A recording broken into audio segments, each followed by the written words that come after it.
distract him with a ward.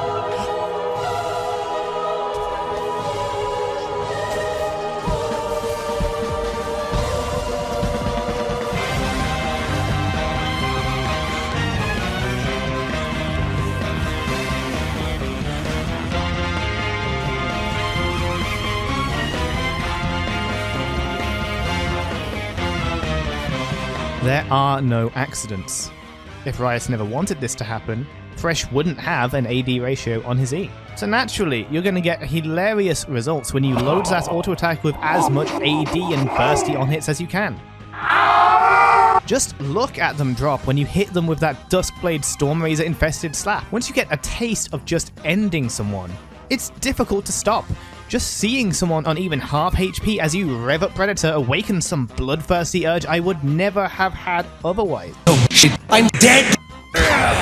It's like playing Warwick, but you replace all the good bits with, whoa, you look slightly low, and whoops, you stepped in the stop existing zone that is my AA range. Off to the Shadow Realm with you! Now, it does take quite a bit of money to get it going, and honestly, getting there can involve quite a bit of luck.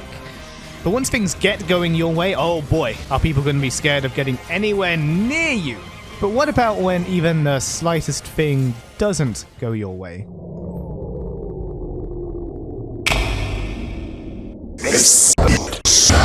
Seriously, it's easy to be skeptical of full AD Thresh builds, but actually experiencing and knowing its shortcomings for certain is something else. There are just so many things wrong with playing full AD Thresh like this, and that's probably what makes those times it actually does something so freaking satisfying.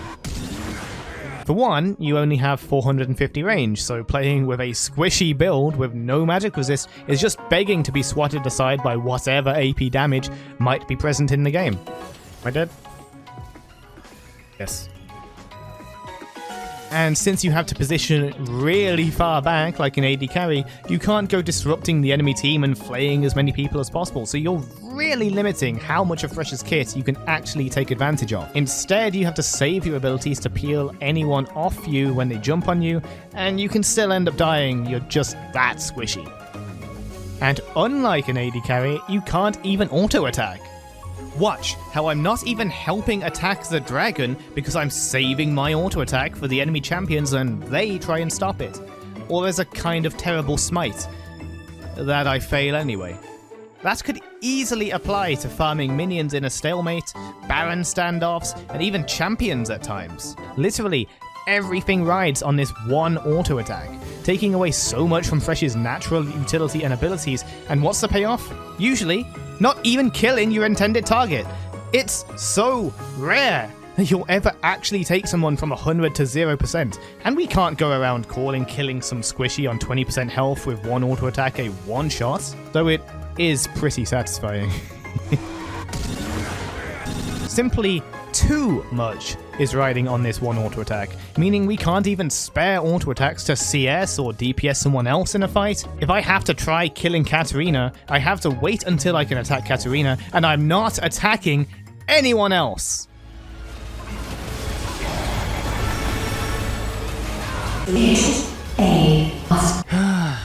They said they'd be here 5 seconds ago. Too easy. There they are.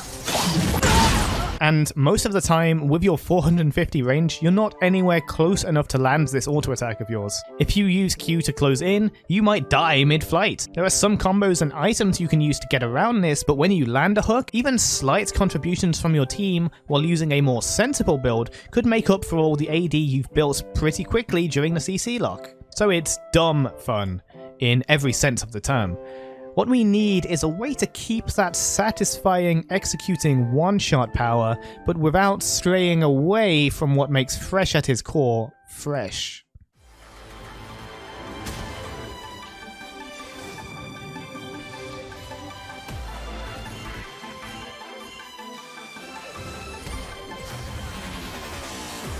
Say hello to Gale Force. It gives the ability to gap close to would-be targets normally out of reach, and adds some extra damage and even more if you use it when they're already low. It also provides crit, unlike those dreaded Darkside lethality mythics, so it doesn't delay Infinity Edge if you're going for it. It also gives move speed, which is useful for Thresh all around, not just for closing in for kills. That's right! We're not just going for quick kills. I think the best way to go about a one-shotting Thresh is just to give up on true one-shots altogether. Even with a full build, it's rare you'll actually ever get to 100-0 someone unless you're monstrously ahead and they're playing Lethality Yuumi. So instead, we can focus on just killing people who are low and taking advantage of people even slightly out of position, punishing them with death where possible, and otherwise using our Gale Force dash to get in real close and flay like Support Thresh wishes he could. Is this? Oh, you disgust me. Sure, landing hooks is cool, but have you ever done a Gale Force hook? Checkmate, Support Thresh players. The mix of attack speed in Gale Force and Storm Razor or Rapid Fire Cannon also gives a nice versatility to your DPS that you only realize how much you love it when you get a taste of just how horribly slow Thresh autos can be when you have none. Like with starting Duskblade. And of course, since Gale Force's dash alone gives so much utility power, you don't even have to commit to the full Chris build, since you can get similar power building something like Deadman's Plate or Sterak's in order to go tanky with a little bit more burst as well. The Deadman's move speed also really helps the playstyle. You could go a little more DPS style with a Rageblade at that point, just to turn that low crit rate to something more consistent and duplicate your soul on hit damage, but this is the one-shot video. That versatility alone saves this build so much. Even though it's rare you'll ever go full crit from top lane, having the option to go tanky is a safety blanket I appreciate far too often. If you've gone Duskblade, there's basically no coming back.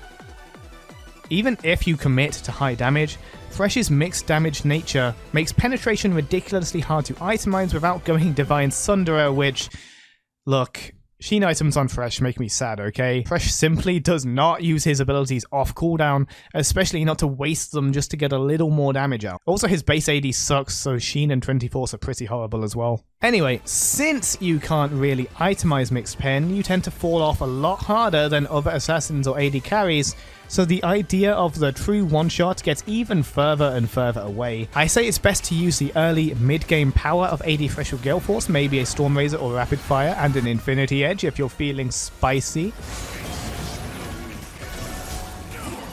But then going for tanky ways to increase your utility like Deadman's or other items, unless you're literally the AD carry, in which case 450 range or not, you better give your team the DPS they expect. You can really appreciate Thresh's whole kit quite well alongside some strong autos here and there with Gale Force and some tankiness sprinkled in, or just a much more viable, earlier spiking, less risky version of a full AD crit Thresh. Finally, I can just enjoy AD Thresh.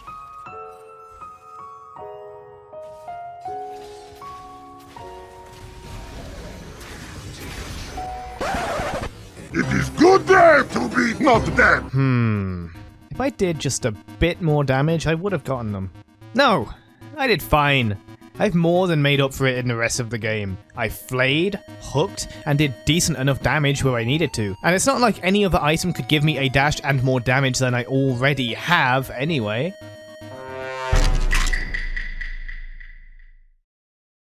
No. No! That's a terrible idea. Ah! I don't even understand why I'm being recommended this item. It doesn't even strengthen my auto attack that much like Duskblade does, and its mythic passive is Lethality, the most wasted stat on Thresh for any of these.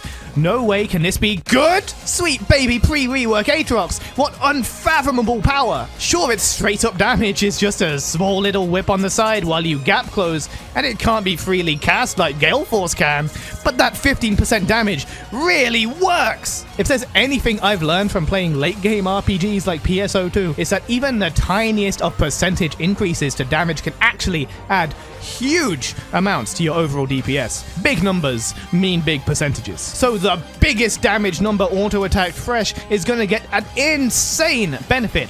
Of course, it's not just the ratio, but all those additional procs of Storm Razor and even Essence Reaver if you forgo everything I said about Sheens, and just hunger for destruction! But there are clearly some problems. Like I said, the dash isn't free to cast anywhere, but not only that, You also only gain the increased damage against whoever you use the dash on. Its range isn't amazing, especially when you're going super squishy with your build, so there's so much that can go wrong as you try and make use of it. Now, there is a pretty sweet combo you can do with Prowler's Claw and Fresh. It's landing a Q, then using Prowler's Claw, landing in perfect distance to use your R, then using E after they take the box hit, and then auto-attacking. This way, the enhanced damage works on your E, R, and auto-attack, so they're definitely dead. The unfortunate part of this is that with all too common tenacity, enemies can either unfreeze before you're able to auto-attack, since you can't auto-attack for 1.5 seconds when you land a Q, meaning you have to double cast it, and that's weird, or they can just outright escape the hook before your box can land. Witnessing this killed a lot of consistency with the build, so I lost a lot of faith in it. It doesn't take nearly as much advantage of the item, but the more standard damage combo of Q box, E into box will be much easier to guarantee a hit with, though using Prowler's Claw only before the auto means that your ultimate and E don't get the enhancement. But with the insane damage on the auto, hopefully you don't need them. But once you've committed to the dash, you're in the thick of it now, and likely not very tanky, and likely dead in not too long. Unlike Gale Force, Prowler's Claw stats are mostly wasted since its lethality, and so it doesn't quite work as well going into Bruiser style builds. I've never actually tried such a thing though, so who knows, maybe it's sleeper OP. We all do like a bit of Darkside fun, going for the explosive kills AD Fresh is known for, but overall, versatility is Fresh's thing, and going the Gale Force route of AD Fresh is just a much more freeing way of going about it. Far less risk, far more variety in build and plan Bs, and overall less clunk. I hope you can have some fun with AD Fresh. Full builds are in the description, and on my Mobifier link you can download the item sets as well. I prefer adaptability over static builds, so please feel free to adapt as you go along, and as you please. Thanks so much for watching, I hope you have a great day, and I'll see you in the next one.